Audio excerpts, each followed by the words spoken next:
Hello my lovelies, I'm your host, Serenity, and today, on Quora, we are taking a look at what are some of the costliest mistakes ever made in history. Parimal Paritosh answered, NASA lost $125 million in 1999 because the engineers failed to convert the units from customary to metric. The $125 million satellite was supposed to observe the weather on Mars, but it disappeared before it could reach into a stable orbit as it approached the red planet.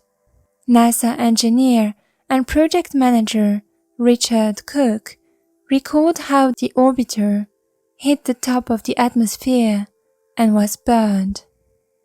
A NASA review board found that the problem was in the software controlling the orbiter's thrusters.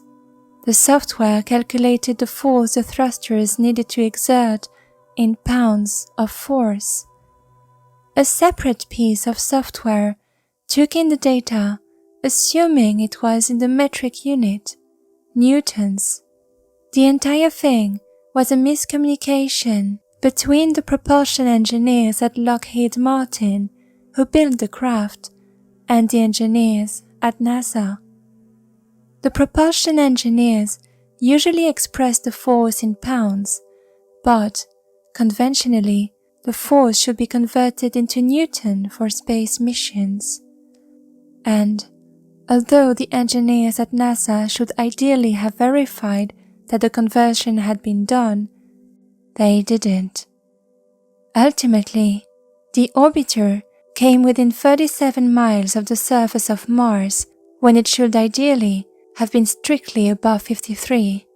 The humongous friction at that altitude was enough to tear the satellite apart. Ever since then, it has become a folklore in every kid's textbook of physics. The only good thing that came of this incident is that the teachers could cite this incident to let the students know of how writing appropriate units is extremely important, unless they were willing to lose $125 million. Dylan Owens answered, "The Great Leap Forward was a plan to restructure China's economy and develop the nation. One of the very first steps was called the Four Pests Campaign. It was a plan to eradicate mosquitoes, flies, rats, and sparrows. The first ones make sense, but why sparrows? Apparently, sparrows ate too much fruit and grain, and therefore needed to be exterminated. It didn't make a whole lot of sense, but the campaign went through. The citizens of China were all encouraged to kill as many sparrows as they could. To do this, they all got drums, pots, pans, or anything else that made a loud noise, and would use them to make a racket where the sparrows lived. Too scared to land, the sparrows would fly around until they dropped out of the sky from exhaustion. They would also destroy bird nests, smash their eggs, and even just shoot them out of the sky. There would be rewards for whoever could shoot the most sparrows in a day. The campaign was enormously successful. They drove the sparrows perilously close to extinction. Now, those pesky birds wouldn't eat the grain or fruit. Success? Or maybe not.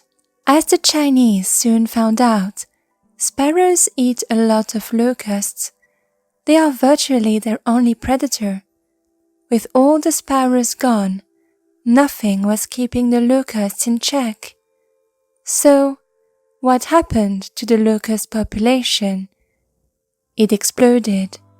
It got insanely, obscenely, ridiculously massive.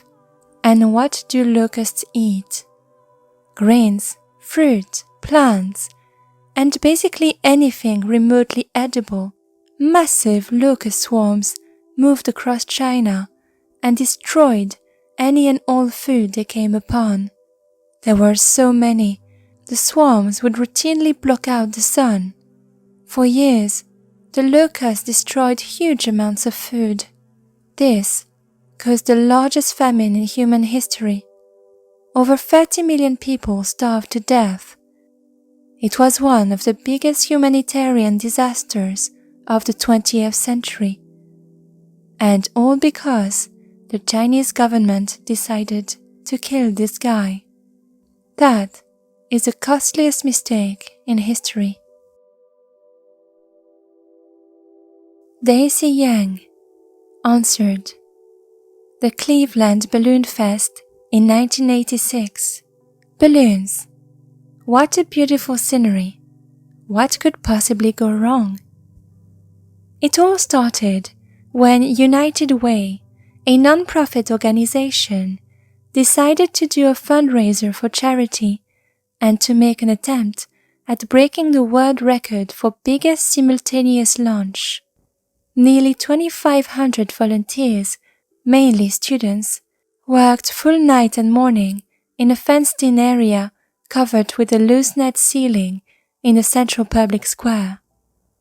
United Way would make $1 for every 2 balloons filled up. All the balloons together looked like some kind of writhing, oversized ball pit monster.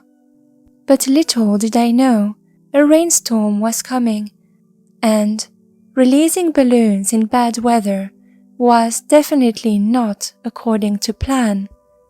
So they changed up the plans and ended up releasing the balloons early. Despite a premature release and inclement weather, 1,429,643 balloons went off, earning the stunt a place in the 1988 Guinness Book of World Records. But nothing comes easy in Cleveland. Within hours, the spectacular sight of Terminal Tower consumed by helium-filled balloons was marred by winds and rain, which sent balloons to the ground prematurely. As they say, what goes up must come down.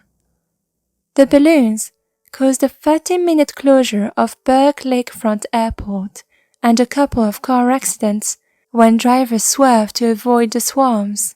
The owner of a prized Arabian horse, which was spooked by the falling debris, ended up suing United Ways for the injuries and ultimately won $100,000 in damages later in court.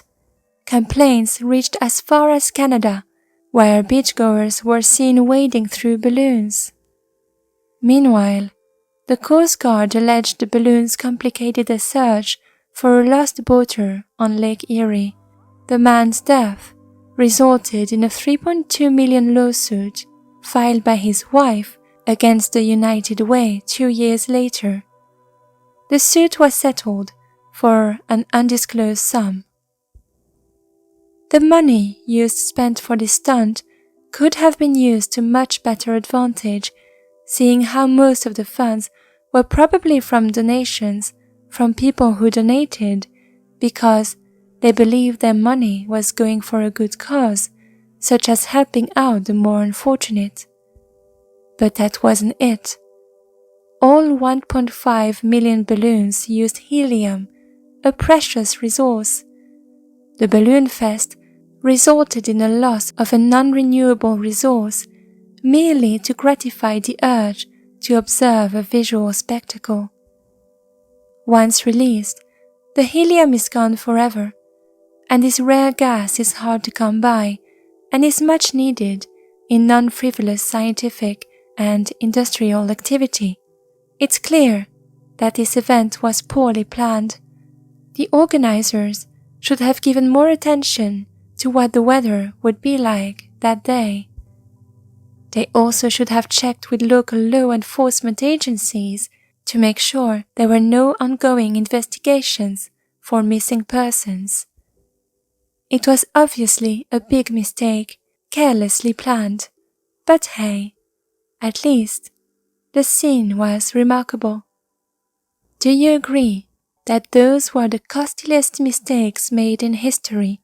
Do you have another one that comes to mind? Let me know in the comments. That is all for today's video. I will see you in the next one. Have a good day or a good night.